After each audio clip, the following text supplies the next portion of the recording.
بلدیہ عظمیٰ کراچی نے اپنی گاڑیوں اور مشینریوں کی ویریفیکیشن کا فیصلہ کیا اور ڈائریکٹر اسٹور کی دستخط سے ایک آرڈر 28 جنوری 2020 میں جاری کیا گیا، جس کو انگلش میں نوٹیفیکیشن کہتے ہیں، جس کے لیے 5 رکنی کمیٹی بنائی گئی ہے، جس کے چیئرمین انیس احمد خان سپرنٹنڈنگ انجینئر بلدیہ عظمیٰ کراچی ہوں گے، جبکہ کمیٹی کے ممبران میں راجہ رستم، سید علی انور زیدی، محمد عثمان کے ساتھ ساتھ خالد مجید خان ممبران میں شامل ہوں گے۔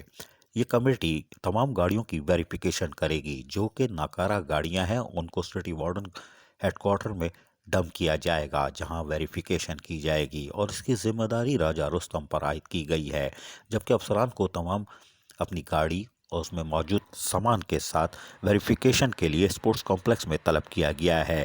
یہ ویریفیکیشن یعنی جو گاڑیوں کی ویریفیکیشن ہوگی وہ 10 فروری سے شروع ہوگی اور 24 مارچ کے درمیان مکمل کی جائے گی۔ افسران کو کہا گیا ہے کہ وہ اپنے ڈرائیور کے ساتھ موجود ہوں گے اور تمام آفیسرز جو کہ گاڑیاں رکھتے ہیں، اگر انہوں نے ویریفیکیشن نہیں کروائی تو ان کے خلاف کارروائی عمل میں لائی جائے گی۔ واضح رہے کہ بلدیہ عظمیٰ کراچی کے پاس مزید جو گاڑیاں تقریباً ان کی تعداد 20 سے زائد ہے جو لوکل گورنمنٹ اور دیگر افراد کے پاس ہے، کیا وہ واپس آئی؟ ابھی یہ سوال جواب طلب ہے۔ کیا وہ گاڑیاں بلدیہ عظمیٰ کراچی وصول کر پائے گی؟ یہ بھی سوال ہے۔ کیا یہ 5 رکنی کمیٹی واضح طور پر رپورٹ میں لکھے گی کہ ہماری 20 گاڑیاں غائب ہیں اور ان کی تاحال بار بار کے احکامات کے باوجود FIR نہیں کٹوائی گئی، اور جنہوں نے نہیں کٹوائی ان کے خلاف کیا کارروائی عمل میں لائی گئی یا لائی جائے گی؟ عزیز عارف، KBS بلدیاتی نیوز کراچی۔